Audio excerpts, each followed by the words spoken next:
Hello, friends. We're live. How you doing this Wednesday? Today we're going to be talking about nail biting and anxiety. And I'm just running a little teeny bit behind. Got my coffee over here because I am a little tired. Um, I've been working. I've been working outside a lot. Hey, Joe. A little tired. Oops, I'm trying to turn my volume on my phone down. Hey, Joe, how you doing? I hope you're feeling better today. I think you were better last week, but still a little icky. So I hope you're doing better. Okay. So since I'm tired, I'm having a little trouble focusing. So let's focus. Crystal, it's time to focus. Took my meds. I'm on my second cup of coffee. I still have a lot to do outside today. So my knees are good. The first day they were a little sore, but since it's been nice out, I've been in the yard. I'm feeling really good. I'm going to see. Oh my gosh, that is awesome, Joe. You're going to see Pink. Whoop whoop. Love Pink. She's so cool. Oh my gosh, that's going to be a really great concert too. She is an awesome entertainer. She's floating around doing all those flips and stuff, man. Jeez. Oh, my glasses are fogging up. I know, I would be too. So exciting. Oh my gosh. I fixed StreamYard. It didn't realize it didn't come out of my account, so it's paid now, and I added your channel. Are you talking to me, Jamie? I knew it just needed to be fixed.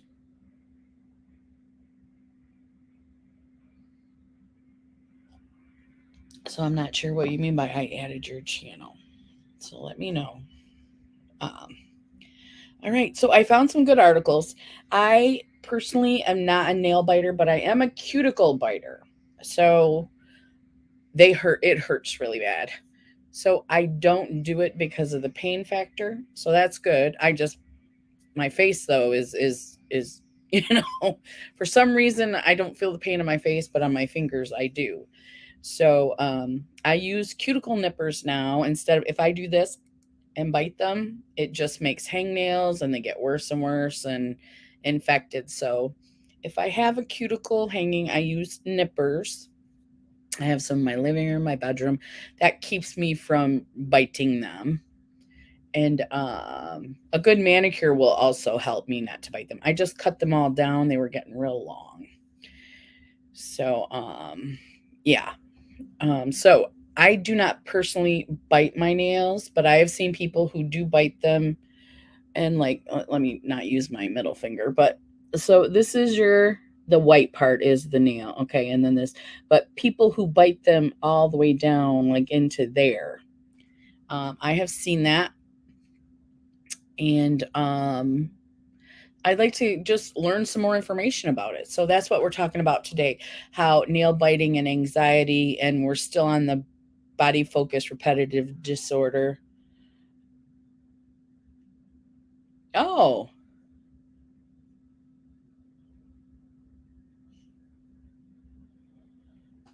okay. Okay, Jamie. I knew it was on the free StreamYard, but I always click mine and yours. Hmm. So, I mean, I've been using it. I figured it was free. I've been using it. But I've seen that message. I figured you'd get to it when you could, and it wasn't messing anything up. I quit biting my nails probably 25 years ago. My whole family used to bite until they bled. Yes. Yes. And we're going to talk about that. It is a coping mechanism. It's a BFRB, body focus repetitive disorder, which falls under the OCD umbrella. And I don't know anything really about it because my sister has beautiful nails. She is the hair puller, and then the other sister, she's the picker, and so is my brother. And my mom, she bites her cheek sometimes. She says she doesn't have it, but I think she does because I've heard it can be genetic as well. And if all four of your kids have it, it's highly possible that you do too. You know what I'm saying? So, yeah, some form of BFRB. We all have some form of BFRB. So, in my family, um, and it is. We read last week that it can be, um, uh, genetic. It can be in your family. So, as well as other OCD disorders. Turn my fan on. I'm getting a little warm. So I have some articles and we will be checking those out. Let me see. Um, so I'm up to date. I think I gave a couple weeks for it to get paid. And this week, since it wasn't paid on the 4th, they changed it to free account, but it's paid. Okay. Okay. And that's good for me to know so I can make sure I send you my portion as well. Yeah. And I'm working on getting my phone cleaned out right now. And I'm hoping to get it in the mail tomorrow because we should go do errands tomorrow. And I finally get my van back today after we get done here. So I have been without a van for like 3 weeks without transportation, just staying home. But I've been doing a lot of stuff. I told you last week we got our island done. I'm outside trying to get some stuff done in the yard that I didn't do when it was hot this summer. So actually, I feel pretty good for all the activity that I've been doing. I've been trying to sit and do stuff when I can instead of standing the whole time I'm outside, and that helps. Yay, Van! Yes, I'm so excited. Your independence, that's your. I can do whatever I want, and yeah, and I do usually do something a couple times a week, but I've been stuck home, and then my husband, he's got 2 days off, right? But he never wants to do anything. Oh, thank you, Jamie. Thank you so much. But yeah, what was I saying? Yeah, your van. It's important if you can still drive. I was like, I maybe should be checking out the bus schedule because they didn't want to fix my van because it was old. And I'm like, but it's all I have and I can pay to have it fixed. Please fix it. Like they didn't want to fix it. And I brought it to you because you're supposed to be really good. Why do you have such a bad attitude? It was just the one guy I talked to, the lady that called me, or I talked to on Monday, because I took it in Friday. The lady I talked to on Monday was very good with me. Hey, Nayvette, how are you? Today we're talking about body focused repetitive disorders. We're talking about nail biting, um, and how it relates to anxiety, and also it falls under the OCD umbrella. So we will be talking about that. I'm trying to get my energy up because I'm a little tired today. I think it's because when I go to bed, especially being outside and working around the house, I've been taking my CBD at night, and I think it makes me a little groggy, a little hard to get up. So yeah. Oh no. Oh no. Anything in particular you need to chat about? If you don't feel like chatting, that's okay. We're here to support you in any way we can. And if you just want to sit back and listen, that's cool too. All right. So I probably should get to. Oh, you did. You did deal with that as a child. Yeah. Um, I, I have a germ thing, and I think I've had it since I was young because when I see dirty nails on my hands, it grosses me out. And I would not bite my nails because they were dirty, but I would tear the cuticles up, the sides over here, where you kind of get on the side of your finger, you get kind of a dry, I don't want to be flipping anybody off, but you get kind of dry skin here, biting that. And then if I'm not good, hey, Cheetah. Hey, Patrick. Yes, they are busy because, oh no, we got one sleeping in the floor here. The other one is in the living room, though, because they're mowing the lawn next door and he's all up in the window. So yes, House Panthers. Woo, woo. I don't know if I have you on Facebook. I was helping my daughter deal with a miss. Oh no, that is very difficult, Nay. And it's good that you are supporting her. It really is. That's very difficult to go through. Got a show, but we'll catch the replay. Okay, have a great show, Patrick. See you later. Um, yeah, that is a lot to deal with. That is a lot to deal with. I had two in my life, and then I just stopped trying. A lot of people back then, when I was younger, though, we didn't know what we know now about insulin resistance, fibroids. I had fibroids, and also what is it called? Polycystic ovarian syndrome. We didn't know a lot about that back then either. And I happen to have the PCOS, and then as I got older, I got the fibroids. So it really is, Joe. It's great that she has support from you, Nay. You're awesome. You're awesome. Yeah, I hope she's doing okay, or I hope she will be okay, because it's going to take some time. It really does. She had an ectopic pregnancy. They removed her tube on the right side. Okay. Oh no. Oh man. Women's hormones are so delicate. And like I said, back when I was younger, it was just, there was no help for us. Now there are so many medical breakthroughs, or medical research is being done to help with um, infertility issues and things like that. But hormones, I know they make fun of us for having difficult periods and stuff. Sorry, Patrick, if you're still here. But hormones are real. And especially for women, when they're out of balance, I'm sure with men too, they just don't seem to have as many problems as we do, or at least my husband never had a hormone problem in his life. Um, but me, I was messed up, couldn't lose weight, didn't know why, couldn't get pregnant.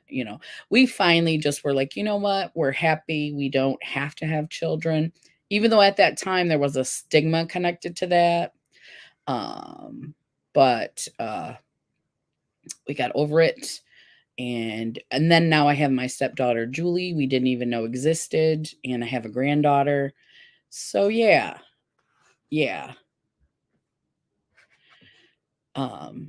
Life takes turns. It takes a turn sometimes.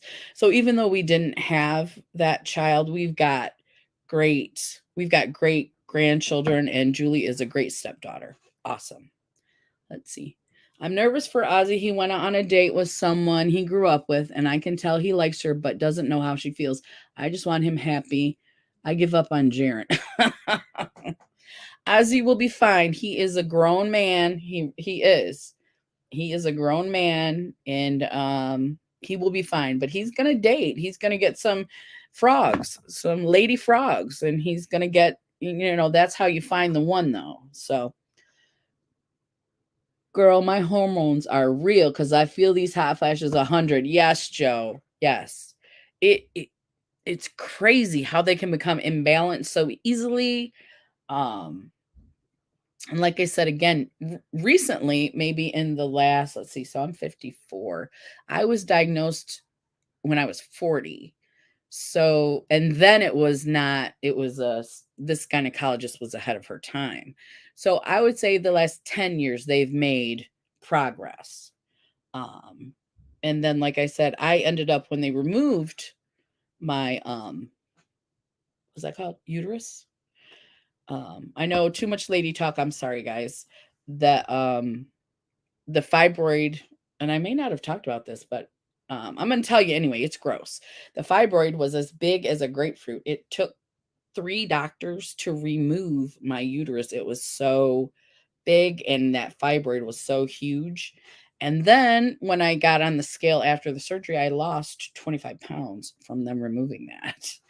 So Yes, Joe, I go through hot flashes and emotional ups and downs. Yes, yes, absolutely. So, but I tell you, the best thing for my health, I think, was getting that removed, my whole uterus, because, I don't have the fibroids anymore. And so I can actually lose weight now. So, and my niece is kind of going through the same kind of stuff. And I told my sister she may have that as well. I don't know how long I had it and didn't know it. So, um, yeah. So we'll move on from lady talk if there's any guys here. Sorry, guys. But it doesn't hurt you to hear some of that, I don't think. Let's go ahead and open this article. And am starting with what is nail biting. That's what I'm starting with. Let me go to the top here. Are we at the top? Looks like we are. Can you guys see? Psychology Today. Okay, you can see. Okay. I never wanted kids, but I always had 3-week periods and fibroids. They finally found a fibroid that was so big they needed to do a hysterectomy. Yeah, hysterectomy was the best thing that happened. And that's what I had too. Hysterectomy. I couldn't remember the name. And Jamie says Lyrica helps me a lot with hot flashes. Yeah, yeah. Yeah, they couldn't, because what I went in for was that ablation. That was new when I was in my 50s, right? Yeah. I had my tubes tied in my 40s. That's when I was diagnosed with PCOS. And then in my 50s, that's when they found the gigantor fibroid and I had the hysterectomy. So, I agree with you. It was the best thing they did because it was so big they couldn't do the ablation. They couldn't that's when they kind of seal around the uterus. So they couldn't do that. I wasn't even eligible for that. And so we just went on with the surgery because she said, do you want to try all the medications and stuff? And I was like, I'm done with hormone medications of any type. I don't need birth control or any of that stuff. I said, no, let's just pursue the surgery. And that's what we did. And she's a wonderful gynecologist. So, all right. So we're supposed to be talking about nail biting. That's how we roll, though, right, people? We roll with whatever we roll with. Yeah. And hopefully our friend Zach will show up and give us some randomness again today. I know he's working. I don't get to talk to him very much. So let's see. Nail biting can be a temporary, relatively non-destructive behavior that is merely a cosmetic concern, but it can also develop into a severe long-term problem. Anacophagia or anacophagy is considered a pathological oral habit and grooming disorder characterized by chronic, seemingly uncontrollable nail biting that is destructive to fingernails and the surrounding tissue, along with some other related behaviors such as lip biting or cheek chewing.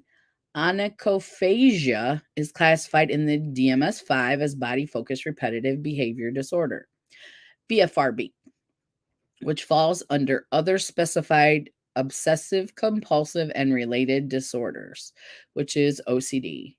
Professional treatment, when necessary, focuses on both the physical and psychological factors involved in nail biting. Symptoms. Okay, let's go back and see if everyone has.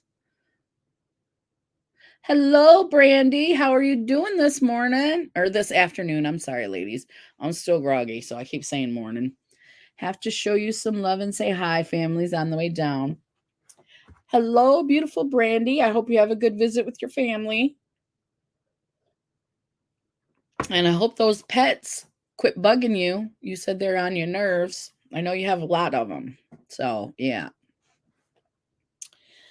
The cats. Ugh. I know. 2 is plenty. I know you have way more than that. Yeah. Yeah. I couldn't do that with more than 2. I do want to foster again, but that's like you get the kittens and then you give them back. So I'm good with that too. And so next spring, I think I'm going to foster. I may have already said that on here. I'm thinking next spring I'm going to hook up with the cat rescue and foster some cats. I never knew it was a problem. I bite my nails from early teens to late teens. I had horrible teen life, bullying with no friends.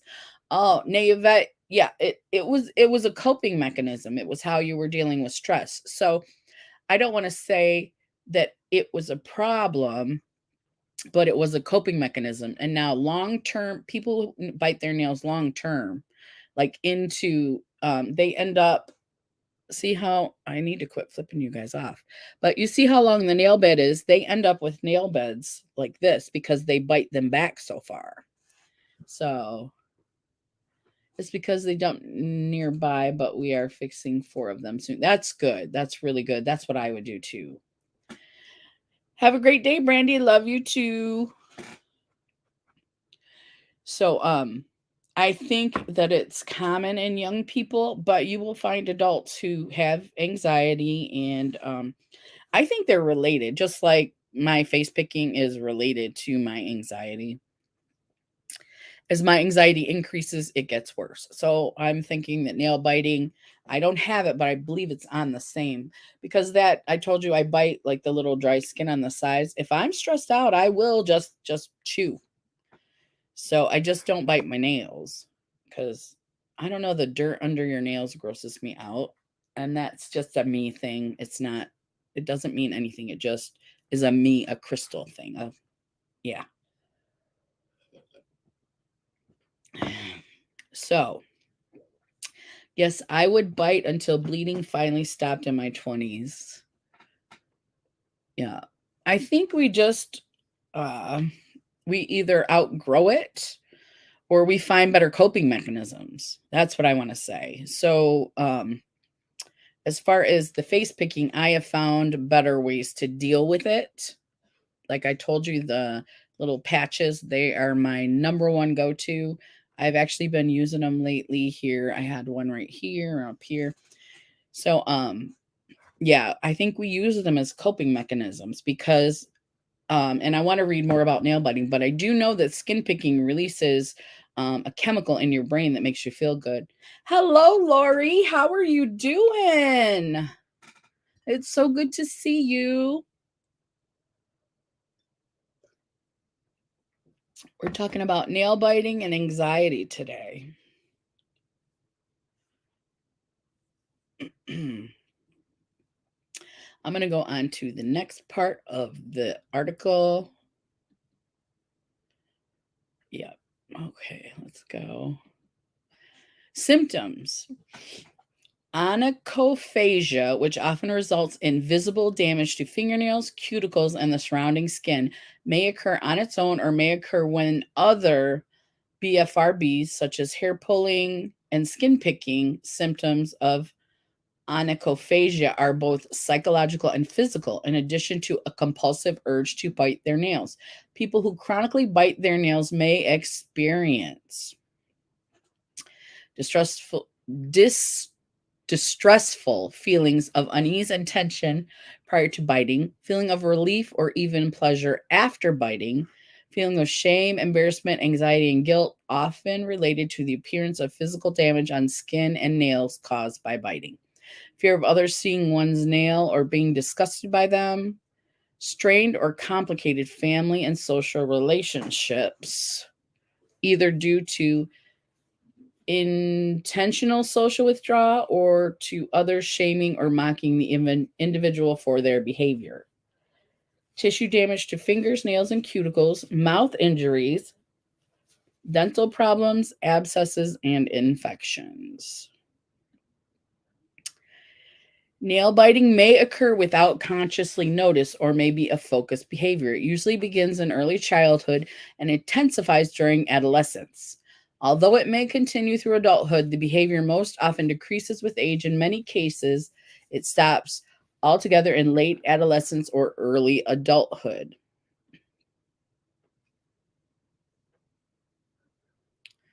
Okay, so I'm not sure. We're going to go down to causes. Okay, well, I guess this is part of the article. So, when is nail biting considered a mental health disorder? We're going to go back. We're going to go back. taking everything one day at a time, 1 minute at a time, but I don't do nail biting. I pace. Okay, Lori. Yep. 1 day at a time. That's all we can do.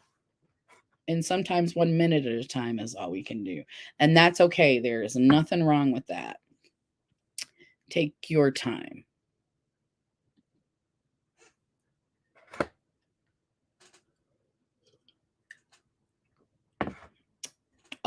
So what you're saying is you don't do the nail biting, you pace. And like I was saying, I don't bite the nail part, but I do bite the cuticles sometimes. And then I have the skin where I pick at my skin. And it all depends on how my anxiety increases.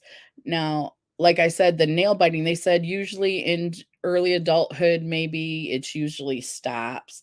And I think that's because we start to see the damage and we're like, that's probably when I stopped biting the sides of my cuticles, where you get that little dry little bit of skin right there next to your fingernail. And that's probably when I picked up the nippers, which helps with that as well. So some people can become obsessive with the nippers, so I don't necessarily recommend that unless you can control that, which I am able to do. So I say that, but I want to put a asterisk by it that for me that works. But if you find yourself using those cuticle nippers and still causing damage, you're going to want to throw those things away,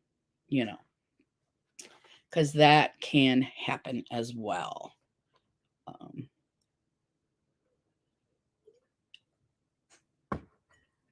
All right, let's go back to the article. I'm going to put my glasses on. Okay, the next one. When is nail biting considered a mental health disorder? Nail biting itself is relatively common. You probably see people doing it all the time, but the line between normal and pathological nail biting is not always clear, according to the DSM-5, diagnosable body focused repetitive behavior disorder.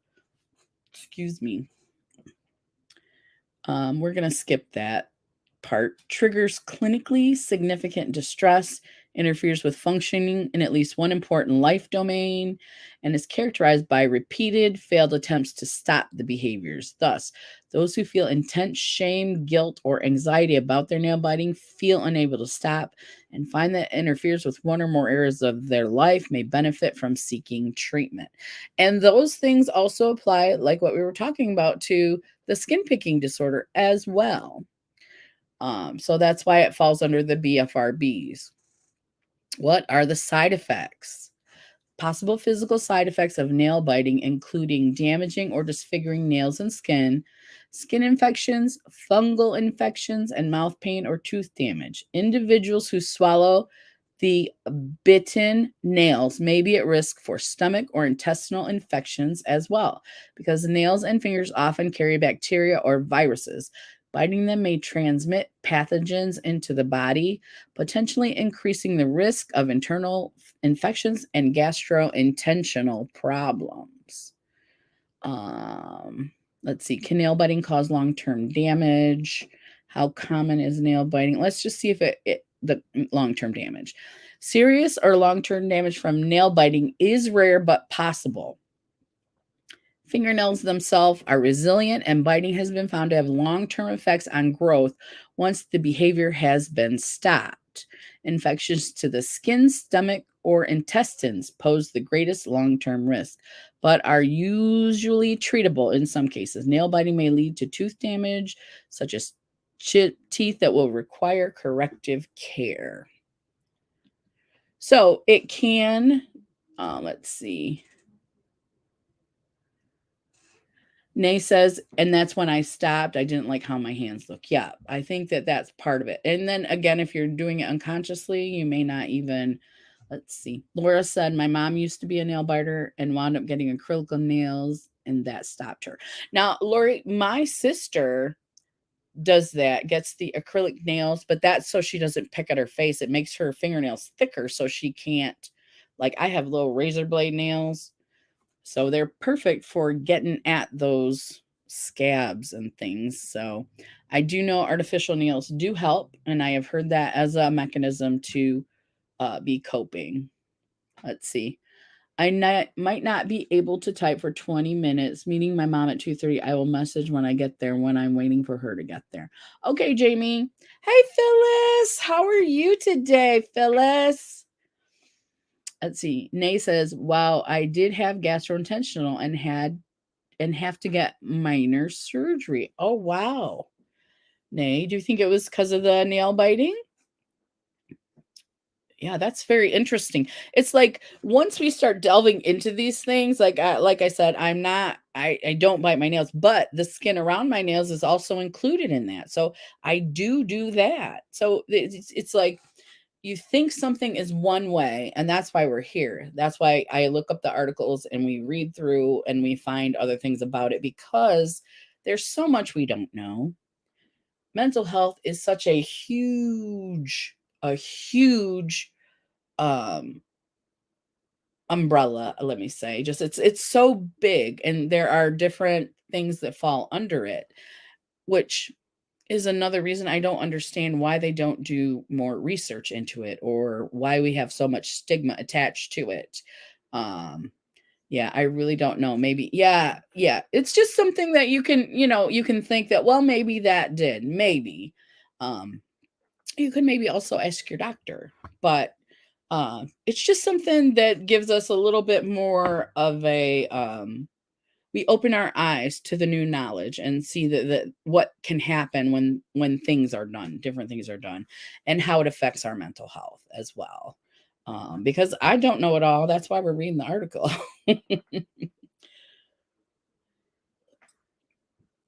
And I didn't know that about the gastrointestinal issues. I had no idea. No idea. I am doing so. Hope you're all doing well. I have never bitten my nails. Guess that's a positive. Yes, that is a positive. Yeah, last week, I don't know, I don't think you were here, Phyllis. We were talking about the skin picking and BFRBs, body focused repetitive behaviors, under this mental health umbrella of OCD. So it's here. Then we have BFRBs, which is a little smaller part. And then under that, we have smaller parts, which are, we've already talked about the face picking, because I've been going through that. And today we're talking about the nail biting. So I hope you do better, or I hope you feel better. And how's the weather where you're at? Are those chickens doing okay? We're in fall right now in southeastern Michigan, and it's lovely. So I've actually been outside and things, so it's crazy.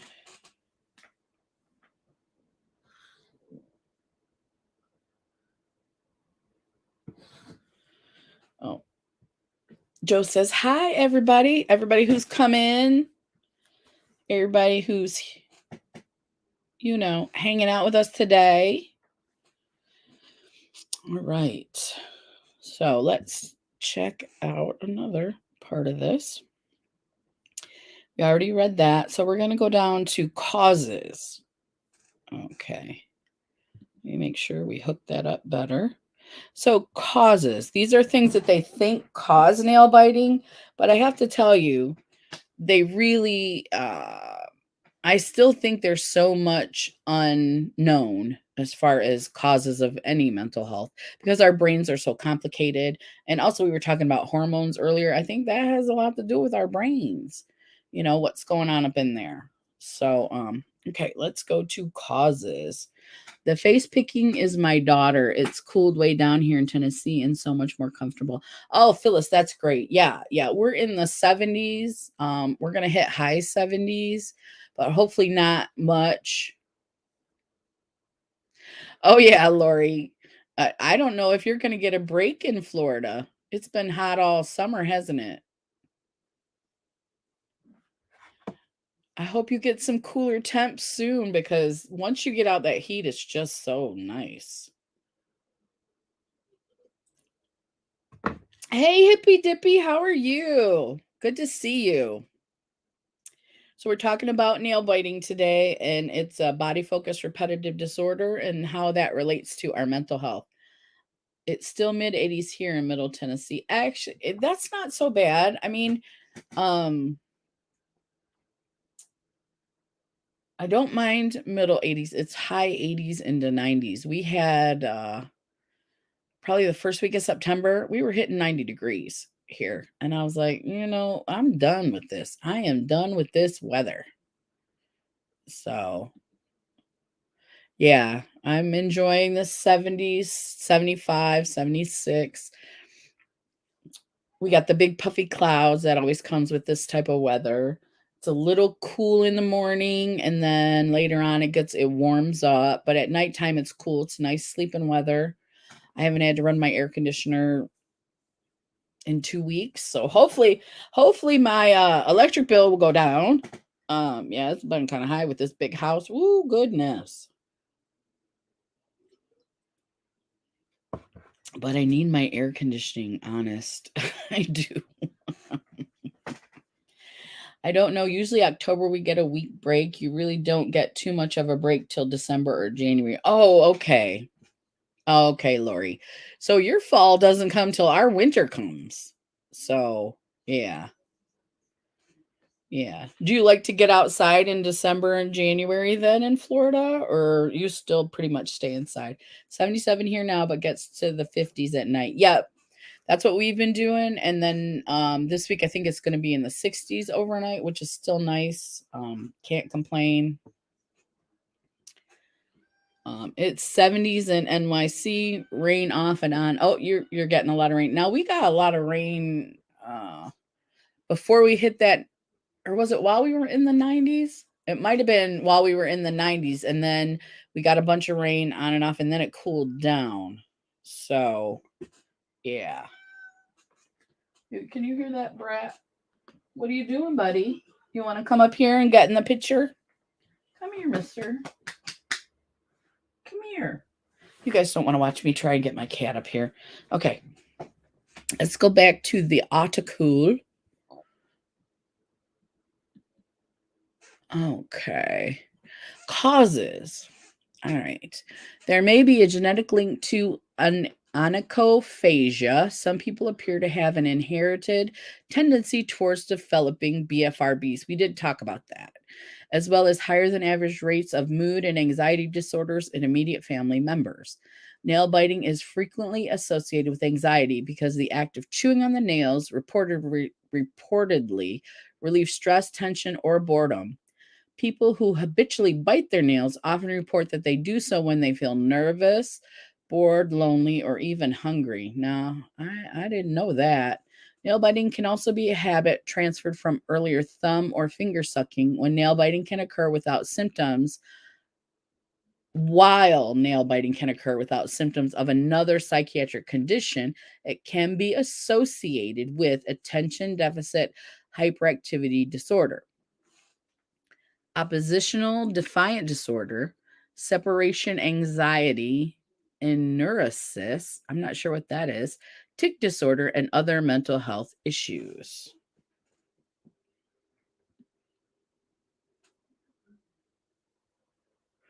Let's see. Why some individuals bite their nails and others do not is not fully understood. Like other BFRBs, nail biting appears to run in families to some degree. They may share neurological roots with OCD, anxiety, and other mental health disorders. Some researchers also speculate that nail biting may partially stem from an overall tendency towards perfectionism in one's personality or from a desire to seek stimulation when bored or frustrating. Nail biting that begins suddenly in adulthood may be a side effect of medication. Individuals who bite their nails report many different triggers for doing so. Some bite when anxious or stressed. For example, others bite when bored or understimulated, and still others bite when they're mentally engrossed in another activity. Identifying one's own triggers and establishing replacement behaviors is often a crucial part to effective treatment. And I don't know if I told you, this article is from Psychology Today. Let's see. As soon as we get where we have coolness at nights, like 60s, a walk in the morning because it's cool. Yes, when it gets cool, I'm outside. I love it. I know, right, Lori? Because it's difficult, especially if you're dealing with a mental health or physical pain, to get outside every day. But when it's nice out and you're not feeling it in your joints, it's not real. Right now, today, I feel a little bit in my fingers, but my knees feel good, you know,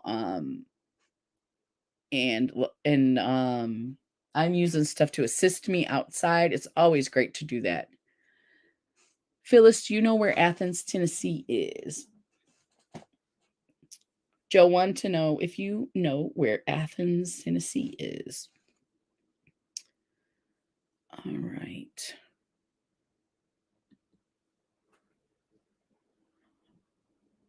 Hi, Anvita. How are you? Ooh, I hope you got some cool stuff with your winnings.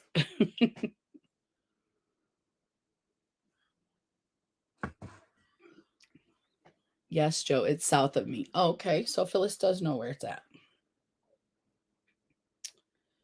Do. Okay. Oh, let's go ahead and hit that article again. You guys go ahead and chat.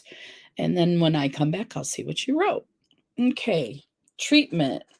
Old fashioned remedies, especially designed to prevent nail biting, such as applying bitter tasting products to the nail, work for some nail biters, especially those whose habit is less severe, but are usually less effective for those with persistent, compulsive onychophagia, barrier type interventions that block contact between the mouth and the nails, such as gloves, mittens, socks, and retainer style or bite plate devices, may be more effective because they both serve as impediments to biting as physical reminders not to bite.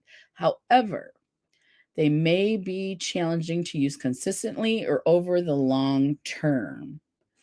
So, finding something that reminds you. Mm-mm. Oh, Joe said that's where her husband is from. I am on the Cumberland Plateau. Now, I've been to the Cumberland Falls. Is that near that area, Phyllis? We went when I was like 12, maybe. Long time ago. So treatment, it's like I use the patches for my picking issues. So this is something to remind you that you're biting your nails. And I did go on Amazon and I saw that they make pins that have the bitter stuff in them. And like they said in the article, hey, Deb, quick to say hi, but I'm going to be watching on TV, so I won't be able to comment. No worries. I hope you're doing good today, Deb. I hope you're doing good. Oh, Cumberland Falls is in Kentucky, not Tennessee. Okay. And you're in Tennessee. Yeah. Yeah, that's where my dad's family was Kentucky, Corbin, Kentucky. If you're not from Kentucky, you may not know where that's at. So, let's see. Oh, okay. So, let's see where I was at with that. Let me go back to this part right here. And then I know what it was. It was the old-fashioned remedies. So, I was telling you on on Amazon, if you put nail biting or nail biting deterrent, they have the pens that have the bitter in them, but they said that's for like people who nail bite, like the taste would stop them. But for some people, that is not enough deterrent. And they make these gloves you can buy, which are cumbersome, I think, just to buy gloves. You can buy any gloves to do that. I don't think you need special nail biting gloves. But what they did have are these little rubber things you put on your fingers. They sell them sometimes to people, and they're called like so you can eat food with your fingers and not get messy. So they look like little tiny finger condoms, I guess. Does everyone understand what I'm saying? And that seems to me like, say you're a right hand biter or a left hand biter. So when that comes in contact with your mouth, you're going to remember, oh, wait, I'm not going to bite. That's a deterrent. Just like the patches on my face. When I feel those, it deters me. Now, if you do not want to stop biting your nails, that is not going to help you, but most people want to. So it's going to be something, and especially not as cumbersome as a glove. And these you can carry in your purse or your pocket. They're just those, you just buy a bunch of little, we had for if you had a Band-Aid on at work, you could put that over to protect your Band-Aid from coming off because it was a assembly line. So they had those for that. They're not cut resistant, so that's not what they were for. They were to protect your, if you had a boo-boo, something like that. So I have seen those and they are on Amazon, but I think you can get not the little rubber finger covers. I don't know where else you would get those, but gloves you can get anywhere if that's what you're going to try. And I don't know if they still sell them, but I have cotton gloves that I have gotten for when my hands get chapped. They're just white cotton gloves. I think I got those on Amazon as well. I think those would be more comfortable than just having a pair of other gloves on because they're lighter and thinner. So, all right. So let's go back and see. Treatment. Let's see. Mitten socks. Okay. Physical reminders not to bite. That's what works for me. In more severe cases of onychophagia, professional treatment can be helpful, especially if it focuses on identifying triggers and managing the emotional factors associated with nail biting. Cognitive behavioral therapy, often combined with habit reversal training and/or progressive muscle relaxation and acceptance and commitment therapy, ACT, have been shown to be beneficial in some causes of BFRBs. These types of therapies help us develop good habits and good coping mechanisms. So I highly, if you're having a lot of trouble with BFRBs and you can find a therapist that does CBT, I highly recommend it. Have been shown to be beneficial in some cases. Any successful treatment of onychophagia requires the permission and cooperation of the child or adult who is biting their nails, along with positive reinforcement and routine follow-ups. Positive reinforcement, not quit biting your nails or smacking their hands. I know I got my hands smacked a couple times. What else? Ooh, your nails look gross. And then if you're bleeding, I know like if my face is bleeding, that's very embarrassing to me for some reason. And if my fingers were bleeding, I'd feel the same way. I think it's just a cootie thing. I don't want to be spreading my cooties, wherever. And let's see. What was I? I can't. I'm sorry, guys. I'm still a little tired, I think. That's the treatment. That's the treatment. So I think, so do you think smoking is a BFRB? No, because you're not doing anything to your body as far as picking or pulling. But I think smoking is, well, first of all, nicotine is super addictive. So if you smoke and you can't quit, it's because they put the things in the cigarette to get you addicted. So, and I've used the term before, addictive personality. So I think that smoking would fall under some type of an addiction. Like as far as, because if you stop smoking, you would have actual withdrawal symptoms. So I would put it under an addiction. And you would need to find a therapist who could help you with that addiction. Also, when I'm stressed, I grind my teeth and clench. Oh yeah. Now I know a lot of people that do that. That's why you can buy mouth guards so that that doesn't happen at nighttime. I have done that before myself. Um, I can't sleep with a bite guard because it gags me. But what I used to do is I would put my tongue in between my teeth like that and go to sleep like that. It didn't hurt my teeth or my tongue. I don't have any, because eventually you'll stop. You'll pull, your tongue will just naturally pull back. But by that time, you should be relaxed enough and you won't be doing that. Okie dokie, I need smoking rehab. No worries, Phyllis. My husband is still trying to quit. I just tell him, just keep trying. I mean, that's all you can do because it is made to be addictive. It is basically before opiates. You know how opiates are so addictive and people, it's basically the same. That addiction was all the stuff they put into the cigarettes, the extra nicotine and things like that, the chemicals they put in there, everything that they did, and now they put a warning sign on it, but everything they did was to create an addiction so that they could keep selling them. I mean, they didn't want to just sell one or two, they wanted to sell a lot. So please do not feel bad. Um, but if you think it's really, if you do it more when you're stressed than normal, um, that's what I really would try a therapist. Smoking rehab.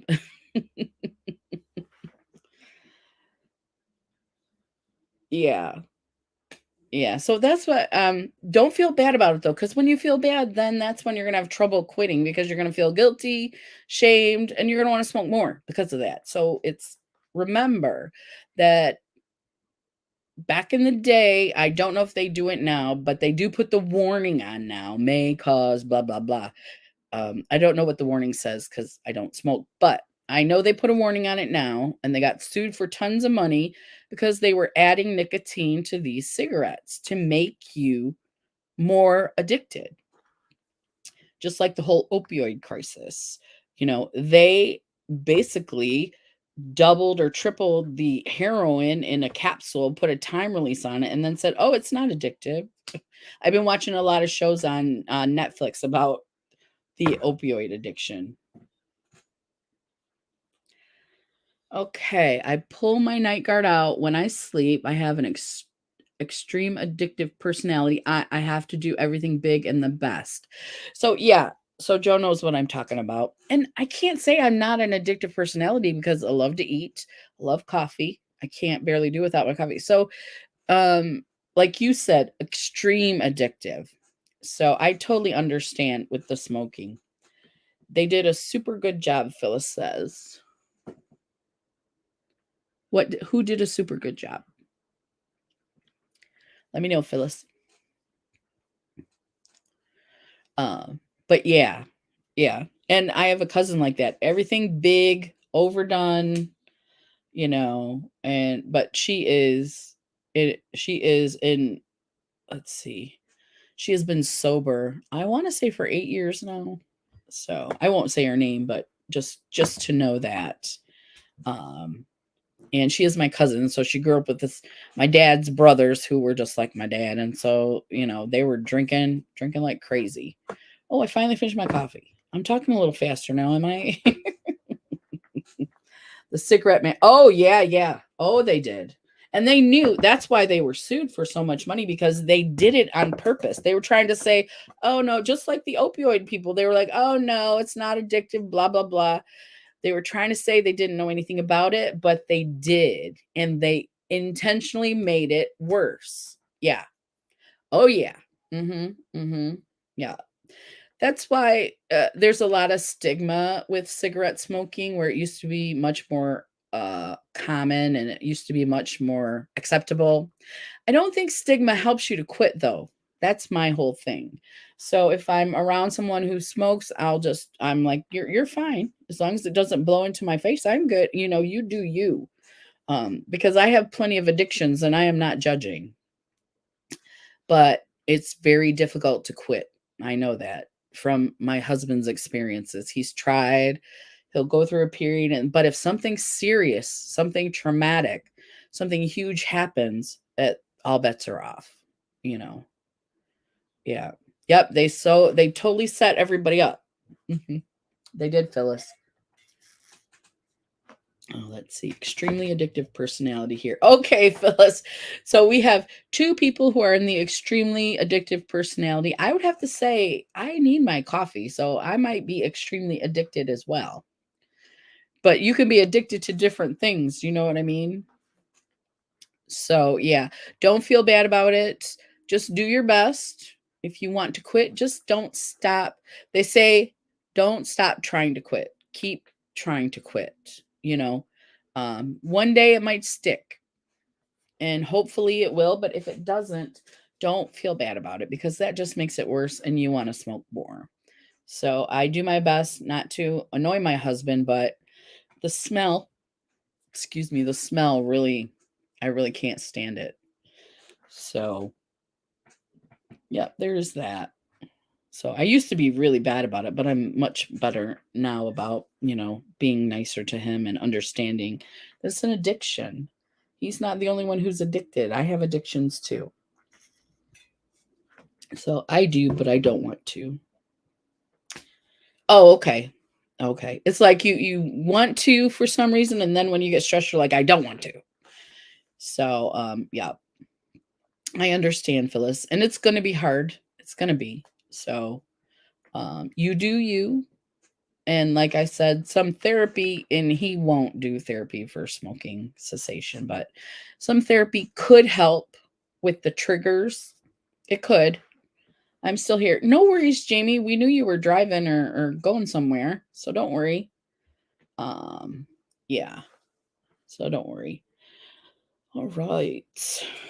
So let's see what time we got. We're at 2:26. Maybe next week we'll talk about extremely addictive personalities, or we'll start talking about different addictions. I was going to do hair pulling, trichotillomania, just to wrap up the BFRBs. Oh, and we were talking about arithmomania. But yeah, we should talk about different addictions, because I went to rehab for alcohol, so I can definitely talk about that addiction.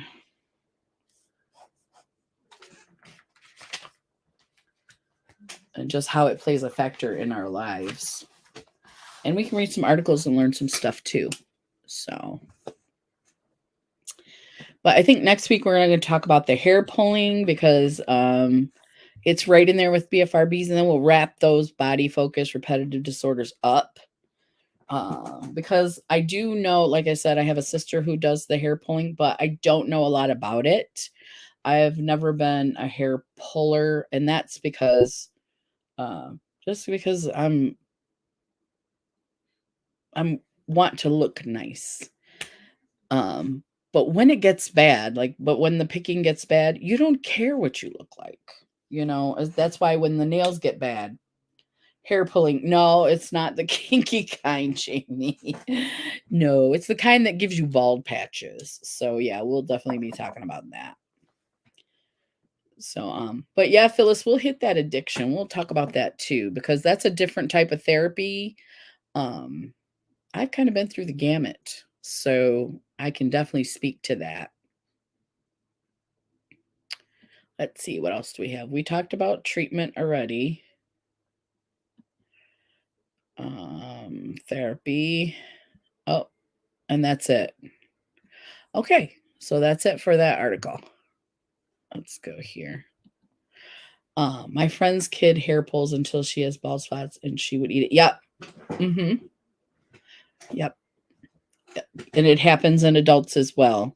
So that is another BFRB that is good to know about. So we're going to talk about that next week, the hair pulling. And then even after that, that's when I want to do the chronic pain. Decker does it when he gets mad but doesn't actually pull it out. Okay. Now that's because he's younger. Keep an eye on him, Jamie, because that could turn into something else if he has anxiety and things like that. Let's see. What was I talking about? Oh, okay. So next week, and I should say skip a week, but after we finish BFRBs, before we do addiction, we're doing our chronic pain panel. So chronic pain is before addiction. And next week, I am not going to be here. I went to rehab for drugs and I am clean 25 years. Awesome, Lori. Woo! Awesome. Awesome, Lori. So yeah, we'll have to talk about that for sure. Fantastic. Yes, Lori. So next week, I am going to Canada, which is why I need to contact Zach and find out if he lives near where I'm going. because I think we're going to be in Ontario, and I think that's where he lives, in that Providence or province, whatever they call them over there. That's amazing, Lori. Happy 25 years. Yes. Awesome, Lori. Awesome. So, so next week there will not be a live. I'll post live canceled. Going on, I probably shouldn't put going on vacation, because if there's anybody creeping around. Yeah, I think so, Joe. So I'm gonna I'll just message him since he didn't come in live today. And hopefully he'll be able to get back to me before I leave. But yeah, next week, because today is the 20th. So next Wednesday is going to be the 27th, and we leave on Friday. So I'll be packing and stuff. So yeah, so happy for you, Lori. Awesome, Jamie said. So next week, no. And then the following week, we'll do the hair pulling. And then I want to hook up with my ladies, and we're going to work on when we're going to have a chronic pain panel. We all have to kind of get our dates together. But it will be on a Wednesday. And I said, I don't want to go more than 2 hours. I think 2 hours will be plenty, because we did an hour and a half. It seemed like we needed a little more time. So I think 2 hours would be good. I'm sorry I haven't been here in so long. I hardly know what day it is anymore. No worries, Phyllis. You're fine. I have to say goodbye because I'm making lunch for the hubby. Okay, Lori, have a great day. We'll talk to you later.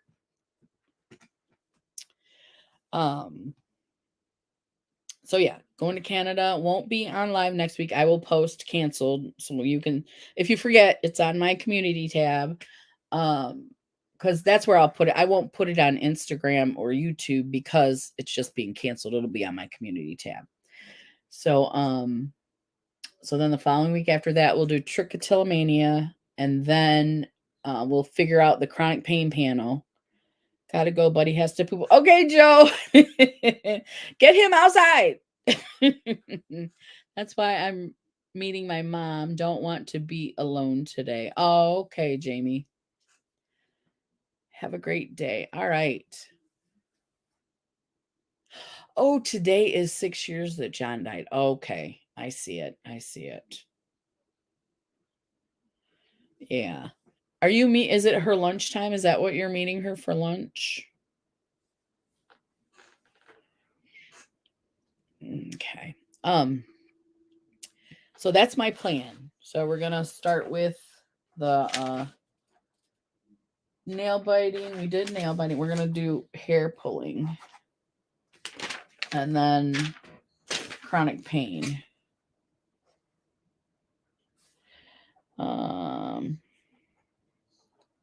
Okay, and I still have another article to read. At Jamie, Phyllis says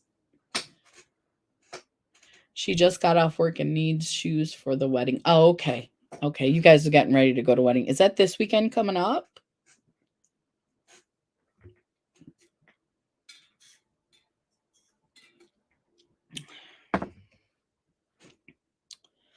All right. The next, now the TLC, that's the one that I like. I always have an article from them. October 14th. Oh, okay. Okay. So it's not too far away. So present, share screen.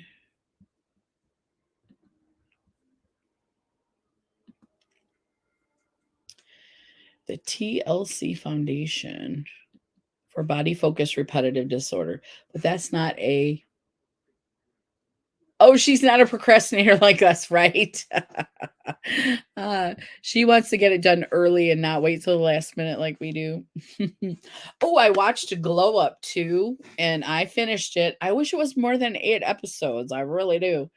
I wrote everything down in my book, all the challenges and the face-off challenges and the mini challenges.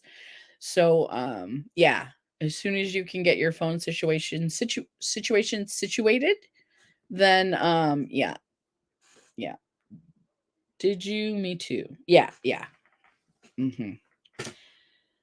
Wasn't long enough. I wish they would do more than 8. I mean, come on.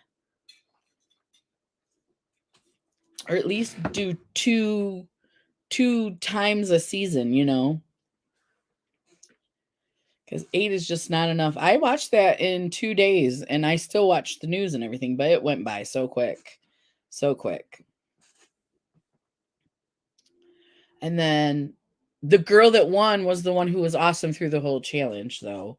And so she was doing a prosthetic with a foam, and I'm going to try and do that for Halloween, my Halloween look. So, all right. So the TLC is the BFRB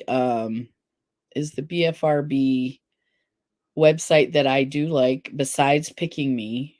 And I think they also talk about nail biting as well. So let's see.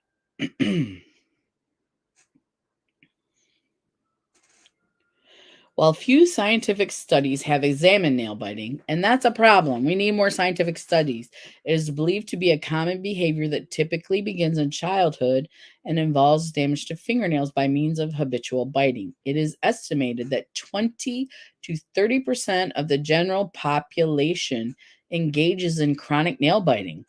Although prevalence estimates greatly vary, with estimates ranging from 12 to 44%. In addition to hair pulling disorder and skin picking disorder, frequency co-occurring behaviors includes teeth clenching or grinding and cheek biting. So that is under the BFRB. Signs and symptoms. Nail biting is often associated with visible nail damage, tension prior to or when attempting to resist nail biting, feelings of pleasure after biting, nail eating, and psychological distress. Many describe the behavior as automatic, which is just like the skin picking and things like that. All righty, let's see. I would say yes, because you are damaging your skin. They don't list it. I don't know if Picking Me lists it, or it might fall under something else, but I think that it would qualify. The one part that doesn't qualify, Phyllis, is that it's an automated, you are doing it without knowing it. I would think to cut yourself, you need to get something sharp, and you would know what you were doing. That's the only part I see different, but you are damaging your body focus, repetitive behavior, and you're repeating this behavior as cutting. I think there are probably more psychological factors in there. So it wouldn't be classified as an OCD, because you may not be able to control yourself from doing it, but you know you're doing it because you have to pick up the sharp object and you have to actually do it. Whereas the body focus repetitive behaviors are things that you may do without even realizing it. So you have your nails, you have your teeth, you know what I mean? That's the only difference I see in that. I knew she was going to win. I was actually wanting the boy to win. Oh, were you? I liked her. I did. I liked her. She was very humble, but brilliant. Yeah. So, Phyllis, I do think that it's in the realm of that. It may fall under OCD in a different manner. But yeah, it seems to me that it is some sort of body focused repetitive behavior. Again, the only thing I can think of is, yeah, Phyllis. Yeah, that's what that's what I think, and that's just my opinion. I am not a doctor or a nurse or any type of medical professional. As you know, I am an electrician.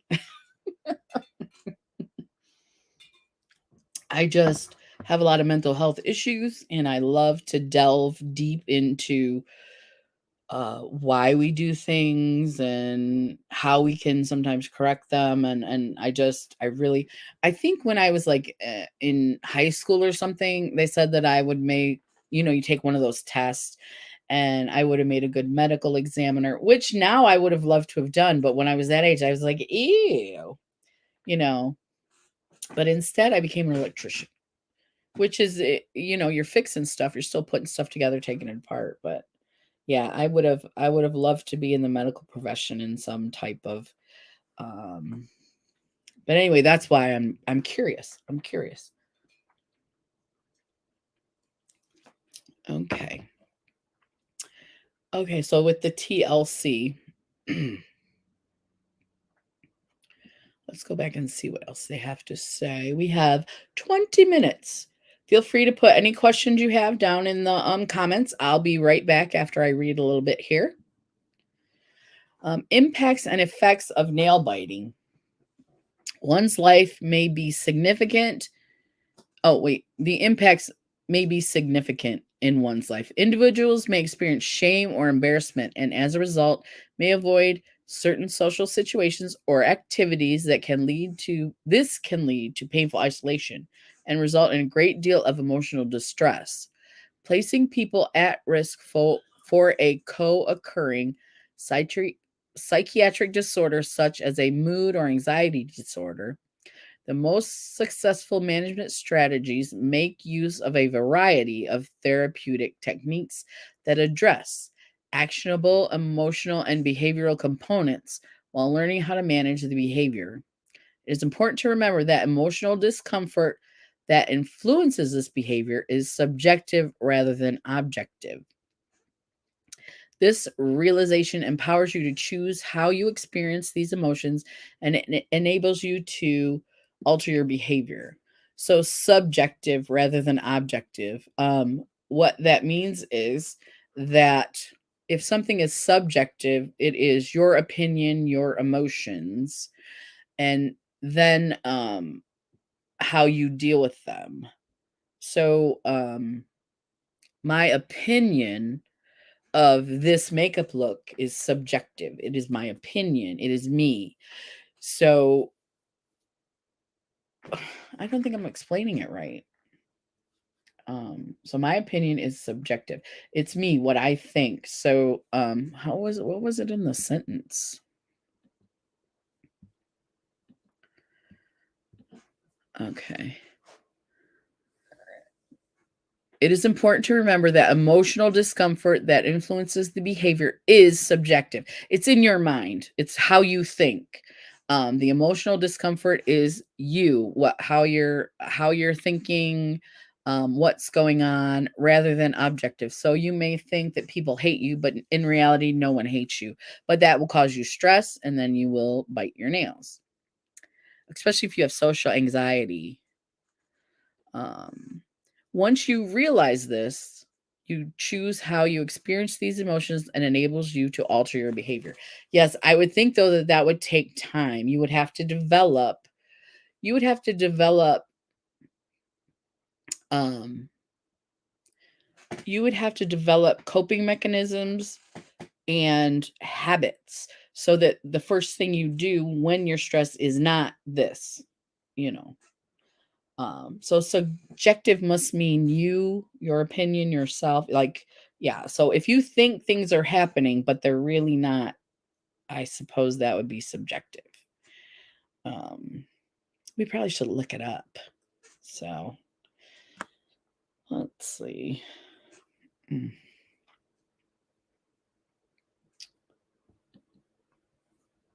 Because I'm done with that article. That was a lot of big words for me. So let's see. Subjective. Subjective.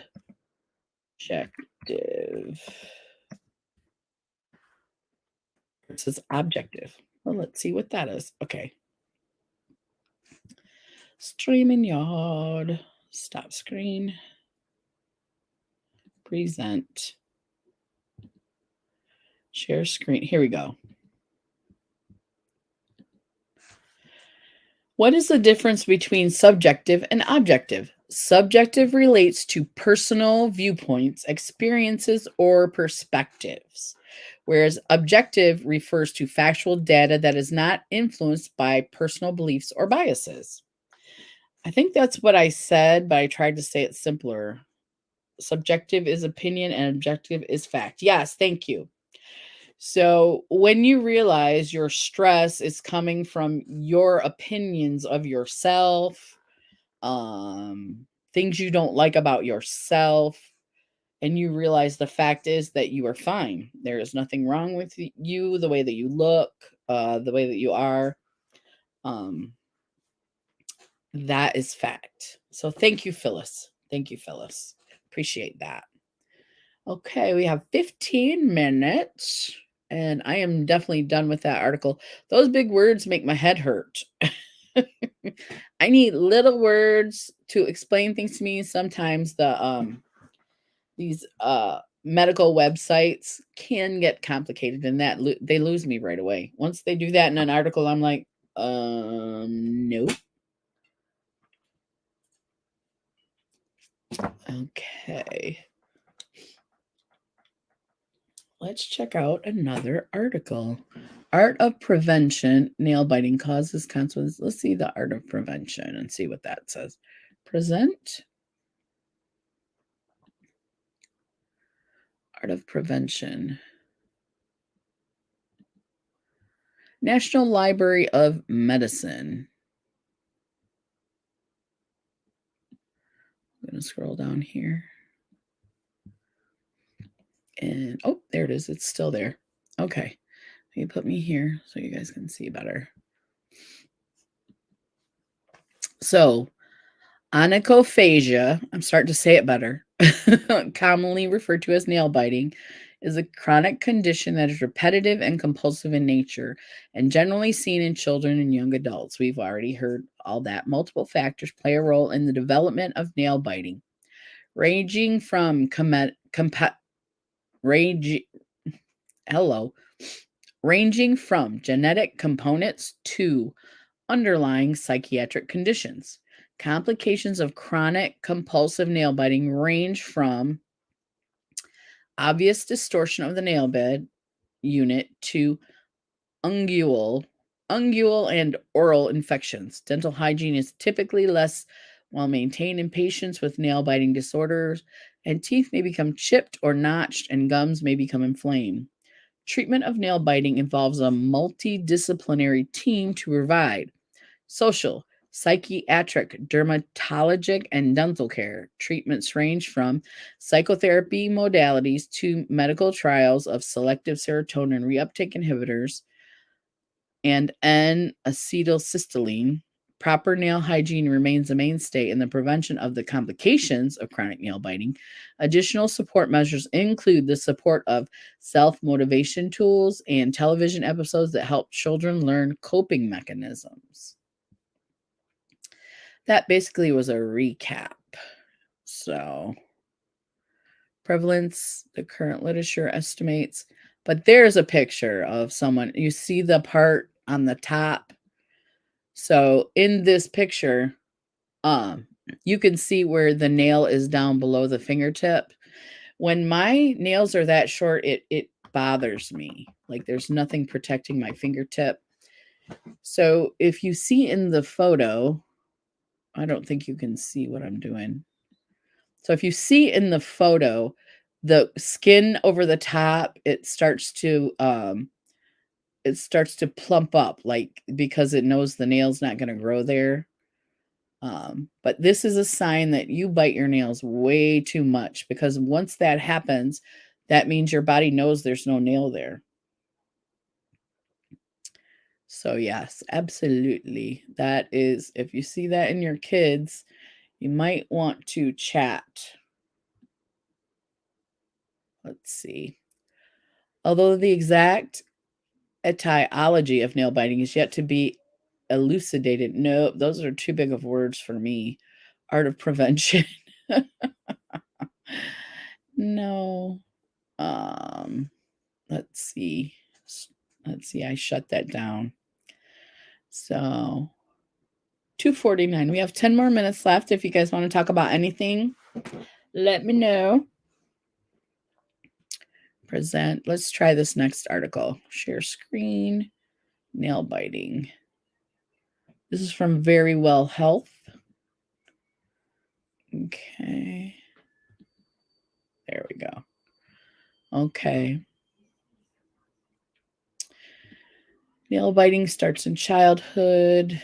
It's a common problem. It can be caused by a number of behaviors, from stress to anxiety. Although the behavior may seem simple to stop, many individuals have attempted to break the habit but have not succeeded. They instead experience not only unsightly nails but also damage to the skin and soreness in the nail bed.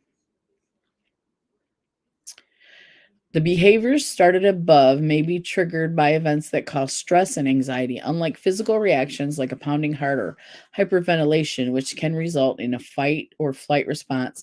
Nail biting is a way of releasing stress and anxiety because it feels good. Boredom. According to the American Psychiatric Association, compulsive nail biting, genetics. Some studies indicate that if you're a nail biter, it's most likely that you picked up the habit from your parents, not by observation, but from genetics. If the nail biter has OCD, family aggregation studies indicate that the disorder is genetic. Results from twin studies show that the familiality is in part because of genetic factors. To date, only 3 genome-wide linkage studies have been completed that suggest some evidence but do not prove definitive results. Okay, there's some ways to stop nail biting that look like they might be good. So, okay, let's talk about those. We have 9 minutes left. How to stop nail biting. Several solutions from cutting nails short to cognitive behavioral therapy. The easiest solution is to cut your nails short, which may motivate you to not bite them. However, if you often experience stress and anxiety or have OCD, even short nails may not deter you from biting them or chewing your cuticles or hangnails.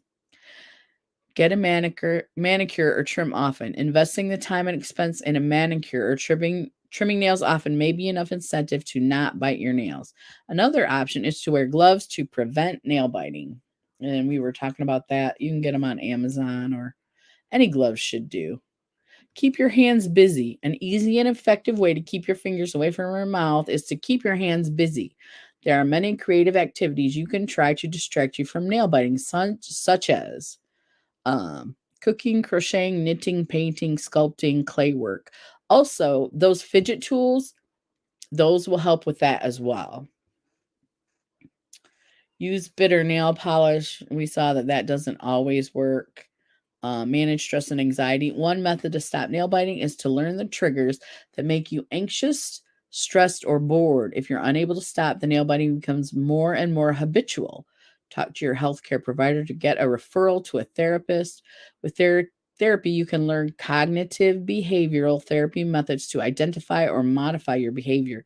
If you have a disorder, you may need to be treated appropriately with medication. When to see a healthcare provider. An occasional nibble on your nails may not require a visit to the doctor, but if your nail beds are infected and the infection has spread to your mouth, you will need to see a healthcare provider to be treated with antibiotics. If your nail biting has reached the point that you can't stop and it's affecting your self-esteem and relationships, ask for a referral to see a therapist. Summary. Nail biting usually starts in childhood and may continue into adulthood. Although a common habit, nail biting can be triggered by stress and anxiety, but it may also be an OCD. To stop the habit, you may take benign approaches like keeping your hands busy, but if you feel your habit is out of control, you may need to consider therapy to determine what is triggering the activity. A word from Very Well. Although nail biting is not a life-threatening habit, it can cause distress. If you are a habitual nail biter and want to stop, consider the options offered above. If your habit is causing you even more stress, speak to your healthcare provider for a referral to see a therapist. Yes, cognitive behavioral therapy is very helpful for a lot of things, because what happens is when you're stressed, the first thing you do is you're not in the moment. You're not present. You're not cognizant of your behavior.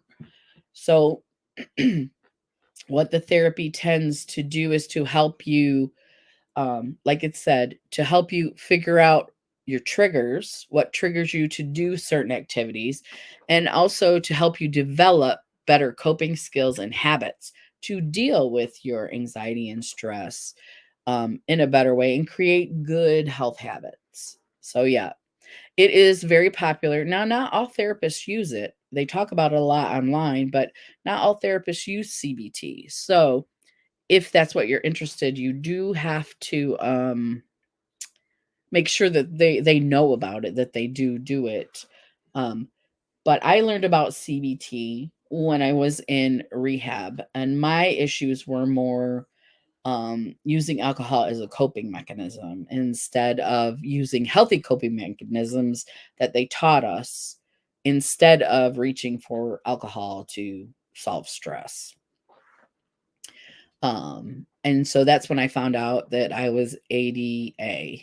And we will talk about that sometime. There's so many things to talk about. So that'll be in the future. But that is what I found out when I did go to rehab and how I was doing. And I've talked about it before, I think, on here, but we'll definitely get into some addiction and talk about that as well. So we have 4 minutes left. Let's see. I am getting ready for a yard sale this weekend. My aunt has a big house in a very busy area, and so she has a yearly yard sale. So we're going to be doing that soon. I don't know if any of you guys know what yard sales are, have gone to them. I'm sure you have, but I don't want to assume you know what they are. OCPD. I think I'm an OCPD. I'm not sure what that means, Phyllis. OCD with a P. Obsessive compulsive. Oh, maybe you put CP for compulsive disorder. It's very well, because at our age, Phyllis, we didn't get diagnosed with all this stuff when we were younger. They didn't do a lot of mental health research. And honestly, oh, I love yard sales too. Honestly, they started to up the game medically for mental health people after COVID. After so many people had trouble through COVID, that's when they really started. So it's only been a few years that they've really taken to doing more mental health studies, taking it more seriously, using language that people with mental health have. Obsessive compulsive personality disorder. Okay. So you may not have been diagnosed, but it is highly possible that you have it, because it's not just turning the stove on 5 times. There are different forms of OCD, different forms. So if you wanted, and if it is a problem for you, you can always seek therapy or talk to your medical doctor. Those are things that we as patients can do. But yeah, a lot of stuff. I was never diagnosed with ADD, but you guys see, if I'm not caffeinated, I lose focus very easily. So it's different from, okay, it's different from OCD. Now that I didn't know, Phyllis. I did not know that. OCPD, obsessive compulsive personality disorder.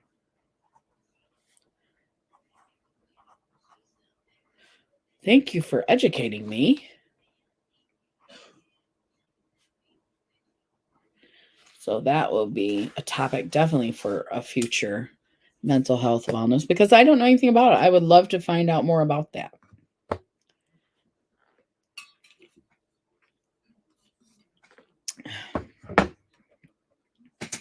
All right, it's 2:59. I want to thank everybody for coming.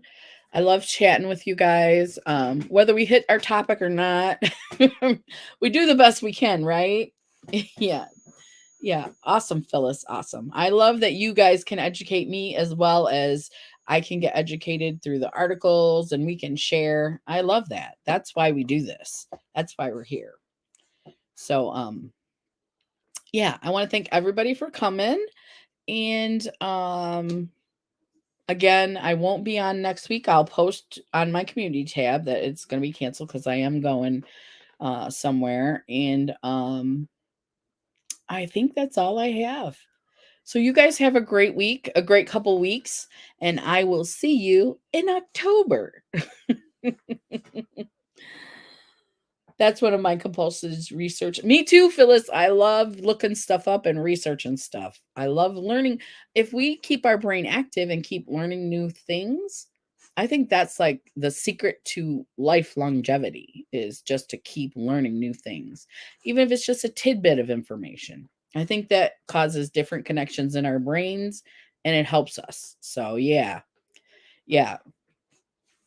Okay, I'm going to let you guys go. I will talk to you, like I said, in 2 weeks. We'll talk about trichotillomania and get into that. And so have a great couple weeks, and I will see you in October. All right. Bye, everybody. Bye. Oh, I'm trying to end stream with my finger. This is not my phone. It's a Mac. There's no touch.